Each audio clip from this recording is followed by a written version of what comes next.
ಸ್ನೇಹಿತರೆ, ಗೌರಿ ಕಲ್ಯಾಣ ಧಾರಾವಾಹಿಯ ಮುಂದಿನ ಸಂಚಿಕೆಯಲ್ಲಿ ನೋಡುವುದಾದರೆ ಸರಿ ಅಂತ ವಿವೇಕ್ ಸ್ನಾನಕ್ಕೆ ಹೋಗಿರ್ತಾನೆ.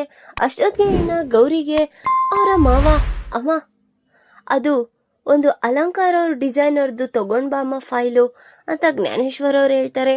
ಹೌದಾ ಮಾವ, ತಗೊಂಡ್ ಬರ್ತೀನಿ ಹಿರಿ ಅಂತ ಹೇಳಿ ರೂಮ್ ಒಳಗ್ ಬರ್ತಾಳೆ. ರೇ ಏನೇ ಪ್ರಶಾಂತವಾಗಿ ಸ್ನಾನನೂ ಮಾಡ್ಕೊಳಕ್ ಬಿಡಲ್ಲ ಅಂತಾಳಪ್ಪ ಇವಳಂತೂ. ಅದು ರೀ ಮಾವ ಅವರು ಅಲಂಕಾರ ಡಿಸೈನ್ ಅವ್ರದ್ದು ಫೈಲ್ ಕೇಳ್ತಿದ್ದಾರೆ ಕಣ್ರಿ. ಅಲ್ಲೇ ಇರುತ್ತೆ ನೋಡು, ಎತ್ಕೊಂಡೋಗ್ ಕೊಡು ಅಂತ ಹೇಳ್ತಾ ಇರ್ತಾರೆ. ಎಲ್ರಿ ನಂಗೆ ಗೊತ್ತಾಗ್ತಾ ಇಲ್ಲ ಅಂತ ಹೇಳ್ತಾ ಇದ್ದಂಗೆ ಅವನು ಡೋರ್ ಓಪನ್ ಮಾಡಿ ಅಲ್ಲಿದೆ ನೋಡು ಅಂತ ತೋರಿಸ್ತಾ ಇರ್ತಾನೆ. ಅಷ್ಟೊತ್ಗೆ ಈ ಕಡೆ ಗೌರಿನೂ ಸಹ ವಿವೇಕ್ನ ನೋಡಿ, ಹೌದಾ ಸರಿ ಬಿಡಿ ತಗೊಳ್ತೀನಿ ಅಂತ ಹೋಗ್ತಿದ್ದಂಗೆ ಡೋರ್ ಕ್ಲೋಸ್ ಮಾಡ್ತಾ ಇರ್ತಾನೆ. ಅಷ್ಟೊತ್ಗೆ ಗೌರಿ ಸೀರೆ ವಾಶ್ರೂಮ್ಗೆ ಸಿಗಾಕೊಂಡು ಆ ಕಡೆ ಸಿಕ್ಬಿದ್ದಿರುತ್ತೆ. ಏನ್ರಿ ಬೆಳಗ್ಗೆನೆ ಪೋಲಿ ಆಟ ಆಡ್ತಾ ಇದ್ದೀರಾ? ಏಕೆ ಹೆಂಗೈತೆ? ನಾನೇನ್ ಮಾಡ್ದೆ ನಿನ್ಗೆ? ಅಲ್ಲ ಮತ್ತೆ ನನ್ ಸೀರೆ ಯಾಕ್ರಿ ಎಳಿತಾ ಇದ್ದೀರಾ? ನಾನ್ ಯಾಕೆ ನಿನ್ ಸೀರೆ ಎಳಿಲಿ? ಮತ್ತೆ ನನ್ ಸೀರೆ ಅಂತ ಹಿಂದೆ ನೋಡ್ತಾ ಇರ್ತಾಳೆ. ನೋಡ್ರಿ ನೀವೇ ಮಾಡ್ತಾ ಇದ್ದೀರಾ ಗೊತ್ತು ಗನಂದರಿ ಕೆಲ್ಸ ಅಂತ ಹೇಳ್ತಾ ಇರ್ತಾಳೆ ಗೌರಿ. ಅಯ್ಯೋ ರಾಮ್ನೆ, ನಾನೇನು ಮಾಡಿಲ್ಲ ಅಮ್ಮ, ನಿನ್ ಸೀರೆ ಈ ಬಾಗ್ಲಿಗ್ ತಗ್ಲಾಕೊಂಡ್ಬಿಟ್ಟೈತೆ, ಅದಕ್ಕೆ ಈ ರೀತಿ ಆಡ್ತಾ ಇದೀಯ ನೀನು ಅಂತ ತೋರಿಸ್ತಾ ಇರ್ತಾನೆ. ಆಗ ಹೋ ಹೌದಾ, ಈಗ ಏನ್ ಮಾಡೋದು? ಸರಿ ಬೇಗ ನನ್ ಸೆರಗ್ ಬಿಡಿ, ನಾನು ಅಲ್ಲೋಗಿ ಕೆಲಸ ಮಾಡ್ಬೇಕು ಅಂತ ಹೇಳ್ತಿದ್ರು.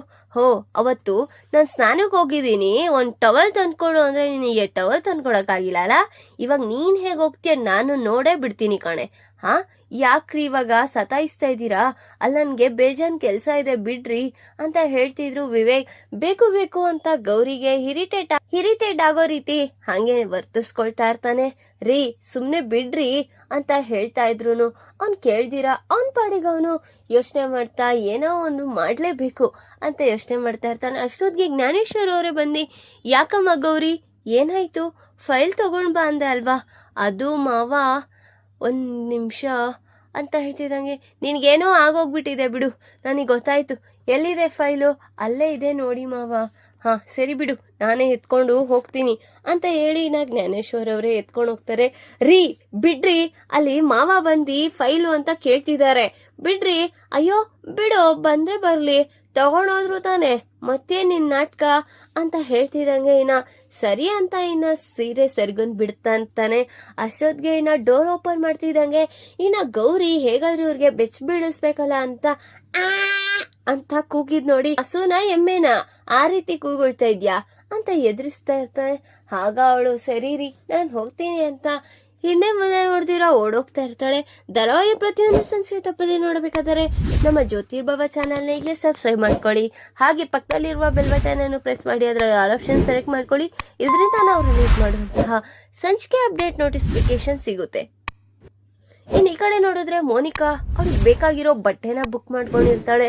ಅಷ್ಟೊತ್ತಿಗೆ ಡೆಲಿವರಿ ಬಾಯ್ ಸಹ ಬರ್ತಾ ಇರ್ತಾನೆ. ನೋಡಿದ್ರೆ ಟೈಮ್ 10:30 ಆಗಿರುತ್ತೆ. ಅಷ್ಟೊತ್ತಿಗೆ ಆಶಾ ಅವರು ಸಹ ಹೊರ್ಗಡೆ ನಿಂತ್ಕೊಂಡು ವಾಕಿಂಗ್ ಮಾಡ್ತಿದ್ದಂಗೆ ಅದು ಡೆಲಿವರಿ ಬಾಯ್, ಮೇಡಮ್ ಪಾರ್ಸಲ್ ಅಂತ ಹೇಳ್ತಾ ಇರ್ತಾರೆ. ಅಲ್ಲ ಇಷ್ಟೊತ್ತಲ್ಲಿ ಯಾರಪ್ಪ ಪಾರ್ಸಲ್ ಬುಕ್ ಮಾಡಿದ್ದಾರೆ, ಅದು ಈಗ ಬರ್ತಿದೆ. ಅಲ್ಲಿ ಅನಿಕೇತ್ ಸಹ ಇರ್ತಾನೆ. ಆಗ ಅನಿಕೇತ್ ತೀಸ್ಕೊಳಕ್ ಹೋಗ್ತಿದ್ದಂಗೆ, ಅಯ್ಯೋ ಅತ್ತೆ ಬಿಡಿ ನಾನೇ ನೋಡ್ಕೋತೀನಿ ಅಂತ ಹೇಳ್ತಾ ಇರ್ತಾನೆ. ಈಗೇನಪ್ಪ ಆರ್ಡರ್ ಮಾಡಿದ್ಯಾ, ಅದು ಇಷ್ಟೊತ್ತಲ್ಲಿ ಅಂತ ಕೇಳ್ತಾ ಇರ್ತಾರ ಆಶೋರ್. ಅದು ಮೋನಿಕಾಗೆ ಏನೋ ಬೇಕಿತ್ತಂತೆ ಅತ್ತೆ, ಅದಕ್ಕೆ ತರ್ಸ್ಕೊಂತಾ ಇದ್ದಾಳೆ.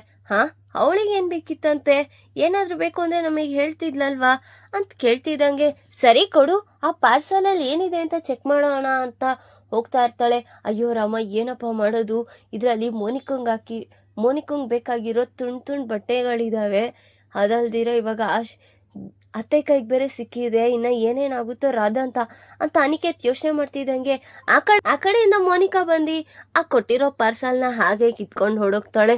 ಹಬ್ಬ ದೇವ್ರೆ ನೀನೇ ಕಾಪಾಡ್ದಪ್ಪ ಅಂತ ಗಟ್ಟಿ ಉಸಿರು ಹೇಳ್ಕೊತಾ ಇರ್ತಾನೆ ಅನಿಕೇತ್. ಬೆಳಗ್ಗೆ ಆಗುತ್ತೆ.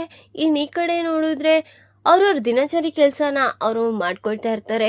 ಈ ಕಡೆ ನೋಡಿದ್ರೆ ಕಾಂತಲಕ್ಷ್ಮಿ ಅವ್ರ ಮನೆಯಲ್ಲಿ ಅವರ ಅಕ್ಕಂಗೆ ತುಂಬಾ ಕೆಮ್ಮಿಂದ ನರಳ್ತಾ ಇರ್ತಾರೆ. ರೀ ಯಾಕೋ ಅಕ್ಕ ತುಂಬಾ ಕೆಮ್ತಿದ್ದಾರೆ ಕಣ್ರಿ, ಹಾಸ್ಪಿಟಲ್ಗೆ ಹೋಗೋಣವಾ? ಹಾಸ್ಪಿಟಲ್ ಬೇಡ, ಏನು ಬೇಡ ಕಾಂತ, ನನಗೇನು ಆಗಿಲ್ಲ, ಒಂಚೂರು ಅದು ಇದು ಕುಡಿದ್ರೆ ಸರಿ ಹೋಗುತ್ತೆ ಅಂತ ಹೇಳ್ತಿದ್ದಂಗೆ, ಅಯ್ಯೋ ಅಕ್ಕ ಸುಮ್ಮನೆ ಇರು, ತುಂಬಾ ನೀನು ಕೆಮ್ತಾ ಇದೆಯಾ, ನಡಿ ಹಾಸ್ಪಿಟಲ್ಗೆ ಹೋಗೋಣ ಅಂತ ಸರಿ ಅಂತ ಅವ್ರು 3 ಜನನು ಹಾಸ್ಪಿಟಲ್ಗೆ ಹೋಗಿರ್ತಾರೆ. ನೋಡಿದ್ರೆ ಚೆಕಪ್ ಮಾಡಿಸಿದ್ರೆ ನಿಮ್ಗೆ ಟಿವಿ ಕಾಯಿಲೆ ಇದೆ ಅಮ್ಮ, ಅದಕ್ಕೆ ನಿಮ್ಗೆ ಈ ರೀತಿ ಕೆಮ್ಮು ಬರ್ತಾ ಇದೆ, ಎಲ್ಲದಕ್ಕೂ ಒಂದು ಟ್ರೀಟ್ಮೆಂಟ್ಗೆ ಒಂದು 10-20 ಸಾವಿರ ಆಗುತ್ತೆ, ಅರೇಂಜ್ ಮಾಡ್ಕೊಂಡ್ರೆ ನಾವು ಟ್ರೀಟ್ಮೆಂಟ್ ಸ್ಟಾರ್ಟ್ ಮಾಡ್ತೀವಿ ಅಂತ ಹೇಳ್ತಾ ಇರ್ತಾರೆ. ಅಯ್ಯೋ ಈ ಕಾಸು ಬೇರೆ ಇಲ್ಲ ಏನಿಲ್ಲ, ಏನಪ್ಪ ಮಾಡೋದು ಅಂತ ಕಾಂತಲಕ್ಷ್ಮಿ ಅವರು ಮತ್ತೆ ಅವ್ರ ಯಜಮಾನ್ರು ಯೋಚನೆ ಮಾಡ್ತಾ ಇರ್ತಾರೆ. ಈ ಕಡೆ ನೋಡಿದ್ರೆ ಗೌರಿ ಡಿಸೈನ್ ಹಾಕೊಟ್ಟಿರೋದು ಪಿಂಕಿ ಕಳ್ಸಿರ್ತಾಳೆ. ಪಿಂಕಿ ವಿವೇಕ್ ಬರೋದನ್ನೇ ಕಾಯ್ತಾ ಇದ್ದಿದ್ ನೋಡಿ ವಿವೇಕ್ಗೆ ಆ ಡಿಸೈನ್ ಎಲ್ಲ ತೋರಿಸ್ತಾಳೆ. ವಾವ್, ಸೂಪರ್ಬ್ ಆಗಿದೆ, ಸಖತ್ತಾಗಿದೆ, ಎಕ್ಸಲೆಂಟ್, ನಾನು ಕೇಳಿರೋ ರೀತಿನೇ ಇದೆ ಅಂತ ಹೇಳ್ತಿದ್ದಂಗೆ, ಸರ್ ನೀವೇ ಹೇಳಿದ್ರಲ್ಲ ನಿನ್ಗೆ ಯಾರಾದ್ರೂ ಕೋ ಆಕ್ಟರ್ ಯಾರಾದ್ರೂ ಹೆಲ್ಪರ್ ಬೇಕು ಅಂದ್ರೆ ಸೇರಿಸ್ಕೊ ಅಂತ ಹೇಳಿದ್ರಲ್ಲ, ಅದಕ್ಕೆ ನನ್ಗೆ ಇವಾಗ ಒಬ್ರು ವ್ಯಕ್ತಿ ಸಿಕ್ಕಿದ್ದಾರೆ, ತುಂಬಾ ಸುಂದರವಾಗಿ ಈ ರೀತಿ ಎಲಿಗೆಂಟ್ ಆಗಿ ಡಿಸೈನ್ ಹಾಕ್ತಾರೆ, ಆದ್ರೆ ಅವರು ಆಫೀಸಿಗೆ ಬರೋದಿಕ್ಕಾಗಲ್ಲ ಸರ್, ಅವ್ರಿಗೆ ನೀವು ಇಷ್ಟು ಪೇ ಅಂತ ಮಾಡಿದ್ರೆ ಚೆನ್ನಾಗಿರುತ್ತೆ ಸರ್ ಅಂತ ಹೇಳ್ತಾ ಇರ್ತಾರೆ. ಹೋ ಅಷ್ಟೇನಾ, ವಾವ್, ಈ ಡಿಸೈನ್ಗಿಂತ ನಮ್ಗೆ ಇನ್ನೇನ್ ಬೇಕು, ಅವ್ರು ಎಷ್ಟು ಕೇಳ್ತಾರೋ ಅಷ್ಟೇ ಪೇ ಮಾಡಿ, ನೀವೇನು ಹಿಂದೆ ಮುಂದೆ ನೋಡಕ್ ಹೋಗ್ಬೇಡಿ ಅಂತ ವಿವೇಕ್ ಪಿಂಕಿಗೆ ಹೇಳ್ತಾ ಇರ್ತಾನೆ. ಸರಿ ಸರ್ ಆಯ್ತು, ಆದ್ರೂ ಅವರು ಮನೇಲಿರೋಕ್ಕಿಂತ ಈ ರೀತಿ ಹೊರ್ಗಡೆ ಬಂದು ಕೆಲಸ ಮಾಡೋದು ತುಂಬಾ ಚೆನ್ನಾಗಿರ್ತಿತ್ತು ಅನ್ಸುತ್ತೆ ಅಂತ ಹೇಳ್ತಾ ಇರ್ತಾರೆ. ಆಗ ನೋಡ್ತೀನಿ ಸರ್, ಕೇಳ್ತೀನಿ ಅಂತ ಪಿಂಕಿನೂ ಸಹ ಮ್ಯಾನೇಜ್ ಮಾಡ್ತಾ ಇರ್ತಾರೆ. ಹಿಂದೆ ಗೌರಿ ಕಷ್ಟ ಪಿಂಕಿಗೆ ಮತ್ತೆ ಗೌರಿ ಗೊತ್ತು. ಈ ಕಡೆ ನೋಡಿದ್ರೆ ಶ್ಯಾಮ್ ಹೇಗಾದ್ರೂ ಮಾಡಿ ನಾನು ಮಚ್ಚಿ ಅವ್ರ ಮನೆಗೆ ಹೆಲ್ಪ್ ಮಾಡ್ಬೇಕು ಅಂತ ಯೋಚನೆ ಮಾಡ್ತಿದ್ದಾನೆ. ಈ ಕಡೆ ನೋಡಿದ್ರೆ ಕಾಂತಲಕ್ಷ್ಮಿ ಅವ್ರಿಗೆ ₹1 ಕಾಸಿಲ್ದಿರ ತುಂಬಾ ಬೇಜಾರಾಗಿದ್ದಾರೆ. ಈ ಕಡೆ ನೋಡಿದ್ರೆ ಗೌರಿ ಹೇಗಾದ್ರೂ ಮಾಡಿ ನಮ್ ತವ್ರ ಮನೆಗೆ ಸಹಾಯ ಮಾಡ್ಬೇಕು ಅನ್ಕೊಂತಿದ್ದಾಳೆ. ಈಗ ಅವಳು ಅನ್ಕೊಂಡಂಗೆ ಸಹಾಯ ಮಾಡ್ತಾಳಾ ಅಥವಾ ಶ್ಯಾಮ್ ಸಹಾಯ ಮಾಡ್ತಾನ, ನನ್ನ ಮುಂದಿನ ಭಾಗದಲ್ಲಿ ತಿಳಿಸ್ಕೊಡ್ತೀನಿ. ಈ ವಿಡಿಯೋ ಇಷ್ಟ ಆದ್ರೆ ಲೈಕ್ ಮಾಡಿ, ನಿಮ್ಮ ಫ್ರೆಂಡ್ಸ್ ಹಾಗೆ ನಿಮ್ಮ ರಿಲೇಟಿವ್ಸ್ಗೂ ಶೇರ್ ಮಾಡಿ ಅಂಡ್ ಕಮೆಂಟ್ ಮಾಡಿ. Thanks for watching.